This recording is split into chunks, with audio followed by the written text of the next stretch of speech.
All right, let's talk some March Madness. I just want to give a quick little update here on some of these numbers, some of these things you're seeing here. Lots of colors on the screen. Listen, there's thousands of dollars in prizes out there for free, but the most common prize that people are trying to get realistically is bragging rights at the office or among friends and family. So that's what I'm here to help you do. They call it March Madness for a reason. You can have as many stats as you want, and it doesn't really matter. Just madness happen. We're talking about young men, sometimes as young as 17, 18 years old, um, trying to face the pressure of a huge tournament like this. You just never know what's going to happen. And sometimes all it takes is one guy getting hot, and a team that you would never expect to win can win. So, but I have found some secret formulas that I think really will help you with your bracket. And we're going to jump into some of that. So I've got this up here for you, the huge statistical numbers here. It's not as complicated as it looks, though. So there's a lot of things you can do to do research. You can look at 538's March Madness predictions. They've got some really good information in there. KenPom.com. Really interesting algorithms being used there. The Sagarin college basketball ratings. So lots of resources, lots of places you can go. This is just one resource I wanted to share with the world. It's a lot of fun. I love March Madness. So I think it's a pretty simple thing. You win a basketball game if you put the basketball in the hoop more than the other team. So if you're able to score more and prevent the other team from scoring more, then chances are you're going to win. So that's the main thing that I focus on in this spreadsheet. So we got true shooting percentage, how they do total, true shooting percentage on the road. So are some teams, do they struggle a bit on the road when they're out of their own arena? You know, Texas Tech's a great example of that. Look at that huge difference between their regular true shooting percentage and then when they go on the road. How have they done in their last 3 games? Now, I took these stats before conference championships. There hasn't been a great connection between conference championship winners and success in this tournament. So I've actually just completely taken that out. This data is as of March 6th. So we're looking at the last 3 regular season games here. What's their true shooting defensive percentage? So how well do they prevent other teams from shooting it at a good rate? And is that any different on the road? And then over the last 3, how have they played defensively? And then the next thing is that impacts a game is extra scoring chances. So are they creating turnovers? Are they getting offensive rebounds? Are they finding ways to put up more shots? Because even if you shoot a little bit worse than other teams, if you're able to get more shots, more possessions, then you can also win a game. So that's a big thing to emphasize. How they do on the road, is there a huge difference there? And then over the last 3, how's it going? And then I also put in possessions per game just to kind of see, are they a slow-paced team? Are they a fast-paced team? How's that going to impact the game they play? And then how did they finish in last year's tournament? There was not a tournament in 2020 due to the pandemic, and so we don't have that data, but 2019 finished. So I've got teams that are Sweet 16 or better, or the teams that were upset with a high seed, and we'll talk a little bit about that as well. These are just a couple numbers I kind of threw together. It's basically just saying what's their shot differential between how their true shooting percentage total is compared to their true shooting defensive total. And then I've got a little small algorithm here with that, with the extra scoring chances, and then their turnover percentage. So turnovers makes a huge difference as well. In fact, it's shown over the last 2 tournaments that teams that had a 18.6% turnover percentage never advanced past the round of 32.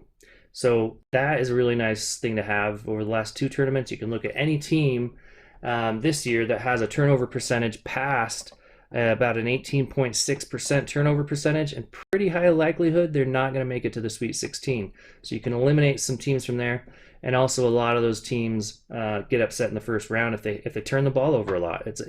The pressure is increased even more in the March Madness, so they're probably going to be turning the ball over even more. with that pressure. So you don't want to trust a team that has a high turnover percentage. So I've kind of marked those a little bit. You might notice what these colors mean in a minute, but Texas Tech's one of those teams that's got me nervous. Memphis, Iowa State. Look at Memphis. 22.2% turnover percentage. That's about the worst in the nation. Let's see, there it is right there. They're ranked number 351 in turnovers. TCU, not much better. So a couple teams to really look out for when you're filling out your bracket. You don't want Memphis and Texas Christian to go far. Creighton is in there as well. A few others, Texas Tech way down. I've got a few still marked here that didn't even make the tournament. Alabama, Michigan State. So teams to watch out for. They're not going to make it to the Sweet 16. It's almost guaranteed. I'll go back again to those turnovers. You look at previous years, and yeah, Purdue was a pretty high seed. They were a 4 seed. This is the 2020. Let's see here. Yeah, the 2020 tournament. Purdue was a high seed, 4 seed, but they had an 18.6% turnover. They got upset. Texas, they were a 3 seed, but they had a 19.2% turnover percentage. They got upset. And you can see all these not applicables didn't make it even. These teams with high turnover percentage were not Sweet 16 teams. It's no different over here. You did have a Kentucky make the Elite 8 with an 18.3, but Marquette at 19%. This is the 2018 tournament. Marquette was a 5 seed, 18.9 or 19%, and they lost, got upset in the first round, and you just go down and no other teams did anything.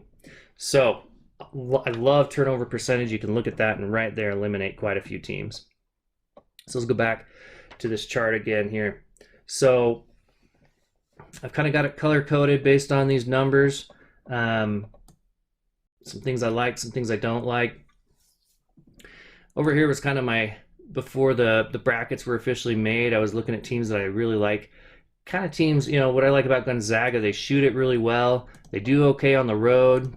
They've dipped a little bit in the last 3, but defensively they're elite at preventing good shooting. They don't get a lot of extra chances, though. That might be their one weakness. But you look at that, and that's a really good team because they kind of do it all well. You look at a team like UCLA, they don't shoot it quite as well, but they have over the last 3 games. They're starting to heat up. This is the team that went deep. They went to the Final Four last year. They've got back almost everybody from that team. They create a ton of extra possessions. So even though they don't shoot as well, and even their defense is a little iffy, their shot differential's not huge, but they're getting so many extra possessions, and I like that they have that experience of making it to the Final Four last year. Same thing with Houston. That's something nice. And Houston, just a 5 seed. That one just blows me away. They get tons of extra scoring chances. They play great defense, and they shoot it pretty good. Houston's one of those teams that I would have had as at least a 3 seed. They're not getting the respect they deserve. I think it's because they just didn't play any big games. They didn't really win anything big. Their biggest wins, Cincinnati, Oregon, Virginia, SMU. Yeah, none of those are tournament teams. And when they had opportunities, Wisconsin, Alabama, Memphis, they lost those games. So their numbers look good, but for some reason in the bigger games, they didn't win. So that's a tough one to choose. They like to slow the game down a little bit, but they made it to the Final Four last year. The Sweet 16 2 years back. Before that, they've got a great coach. I like Houston. I'm having them go far. Same thing you could probably guess with UCLA, although this does make me a little nervous, especially on the road. They don't shoot it very well. UAB, that's a team to look out for. The only thing is the matchup. They ended up getting Houston, and so I don't think that UAB's got a great opportunity to win. But they're a team to watch out for. It's all those extra possessions make a big difference. You got Arizona. They have been so hot shooting and stopping the shot. That's something to look out for.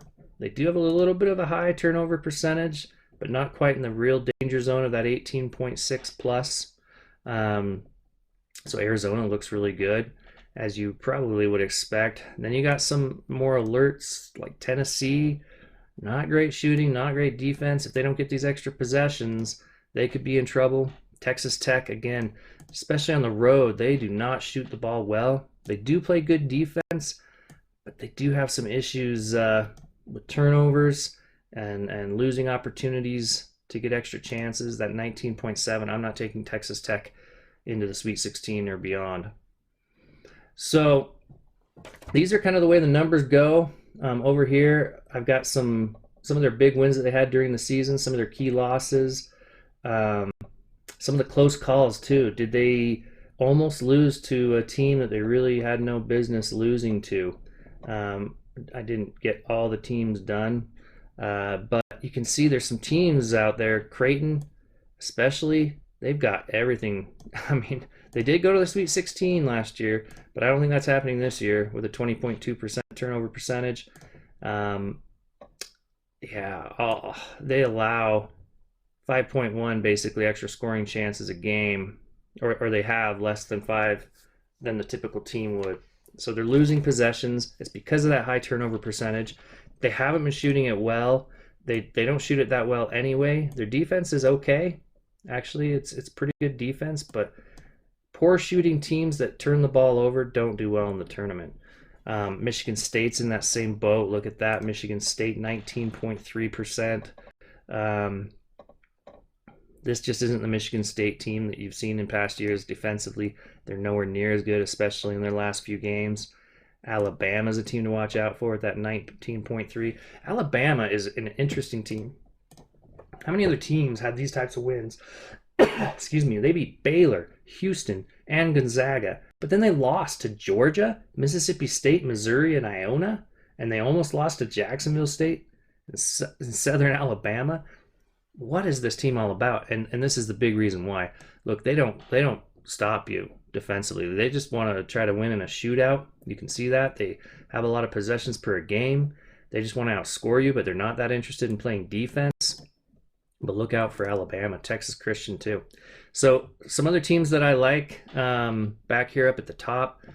In my final four, actually, I'm planning to go Houston, Gonzaga, UCLA, and my final team,